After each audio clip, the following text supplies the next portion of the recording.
This BMW engine is an N57. It's done 98,000 miles. It's the 6-cylinder version.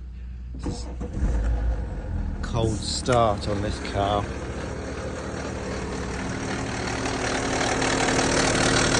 can hear this rattling noise